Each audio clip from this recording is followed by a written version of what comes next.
শীত তো চলেই গেছে, কিন্তু এখনও যদি বাজারে মটরশুঁটি পাওয়া যায় তাহলে অবশ্যই এই মটর পনিরের রেসিপিটা একবার হলে ট্রাই করে দেখো, দারুণ খেতে হয়। আমি প্রথমে এখানে 1 লিটার দুধ গ্যাসে বসিয়ে দিয়েছি গরম হবার জন্য, আর এখানে নিয়ে নিচ্ছি 2 টেবিল চামচ ভিনিগার আর 2 টেবিল চামচ নর্মাল জল। আমি এখন পনিরটা আগে বানিয়ে নেব। এরপর সমস্ত কিছুটাকে একটু ভালোভাবে মিশিয়ে নিলাম, আর তারপরে দুধটা যখন একটু গরম হয়ে আসবে, মানে পুরো ফুটে যায়নি, গরম হয়ে এসেছে, আর ফোটার আগের মুহূর্তে আমি অল্প অল্প করে ভিনিগার মেশানো জলটাকে এক হাতে অ্যাড করছি আর এক হাতে খুন্তিটা দিয়ে ভালো করে মিশিয়ে নিচ্ছি। এরপরেই দেখবে খুব সুন্দরভাবে ছানাটা কেটে যাবে একদম। জলটা যখন একদম পরিষ্কার হয়ে যাবে ছানা কেটে, ঠিক এই রকম, তার মানে এটা রেডি হয়ে গেছে। এবার ছানাটাকে একটুখানি ঠান্ডা করে আমি এখানে একটা পরিষ্কার সাদা রঙের রুমাল নিয়ে নিয়েছিলাম। তোমরা যে কোনো সুতির কাপড় বা সুতির রুমাল এখানে নিতে পারো। নিচে একটা ছাঁকনি দিয়ে ওপরে ওই সুতির রুমালটা রেখেছি, আর তারপরে ভালো করে না জলটাকে এখানে ঝরিয়ে নিতে হবে। প্রথমে অনেকটা বেশ জল হয়ে গেছিলো, ওই জন্য জলটাকে একটু কমিয়ে নিয়ে তারপরে বাকি ছানাটা এখানে আমি ঢেলে নিচ্ছি। এরপর কি করব, যে সুতির রুমালটা আছে এটাকে ভালো করে চিপে নিতে হবে। তার আগে একটুখানি জল দিয়ে ছানাটাকে একটুখানি ধুয়ে নিচ্ছি, যাতে ভিনিগারের যে ফ্লেভারটা থাকে বা গন্ধটা থাকে সেটা যাতে বেরিয়ে যায়। এরপরে এই রুমালটাকে ভালো করে এক জায়গায় জড়ো করে একটু চিপে চিপে জলটাকে বের করে নেব। আর তারপরে কি করব, এটার মধ্যে একটা গার্ডার আটকিয়ে দেবো আমি। তোমরা চাইলে দড়িও আটকাতে পারো যে কোনো। এবার গার্ডারটাকে ভালো করে একদম টাইট করে আটকে নিয়েছি, আর এটাকে ছাঁকনির ওপরেই রাখবো। আর ওপরে আমার একটা হামাল দিস্তা ছিল ভারী খুব, সেটাকে চাপিয়ে দিচ্ছি যাতে পুরো জলটা বেরিয়ে যায়। এরকম করে 2 ঘন্টা রেখে দিলেই পনিরটা একদম রেডি হয়ে যাবে। তো 2 ঘন্টা পরে দেখো আমি এখানে খুলে নিচ্ছি এখন রুমালটা। পনিরটা একদম সুন্দরভাবে এখানে একদম রেডি হয়ে গেছে। আর ঘরে বানানো টাটকা পনিরের না স্বাদই আলাদা হয়। আমি এখন আর বাজার থেকে খুব একটা পনির কিনি না, যখনই পনির বানাই আমি ঘরেই দুধ কিনে বানিয়ে নিই। ভীষণ ভালো হয় ঘরের পনিরটা, একদম সফট থাকে। তোমরা দেখে বুঝতেই পারছো কতটা এটা সফট হয়েছে আর ভীষণ সুন্দর হয়েছে। তো এখানে পনিরটা আমি কেটে এখন রেখে দেবো। আমি সন্ধ্যেবেলায় পনিরটা বানিয়ে নেবো রাতের খাবারের জন্য। এরপরে সন্ধ্যেবেলায় আমি এখানে পেঁয়াজ নিয়ে নিয়েছি, একটা পেঁয়াজটাকে লম্বা লম্বা করে কেটে নিচ্ছি।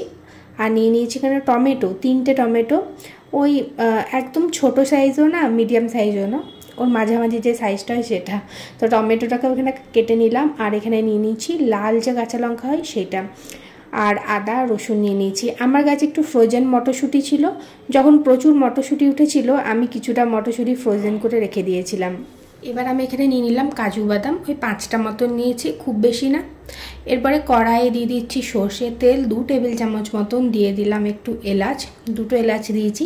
আর তারপরে পেঁয়াজ রসুনটা এখানে দিয়ে দিলাম। এবার এটাকে না হালকা ভাজা ভাজা মতন করে নেব।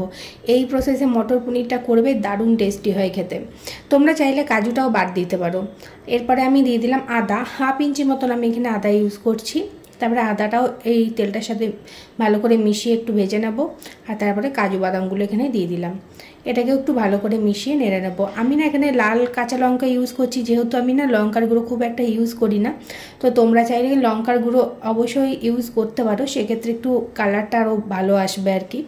তো তারপরে টমেটোটাকেও দিয়ে একটু নুন দিয়ে দিলাম, আর এটাকে ভালো করে একটুখানি নেড়ে চেড়ে নিচ্ছি। নুন দিলে টমেটোটা একটু তাড়াতাড়ি গলে যাবে, তো টমেটোটাকে এখানে গলিয়ে নিতে হবে। দেখতেই পাচ্ছ আমি খুন্তি দিয়ে একটু চিপে চিপে টমেটোটাকে এখানে গলিয়ে নিচ্ছি।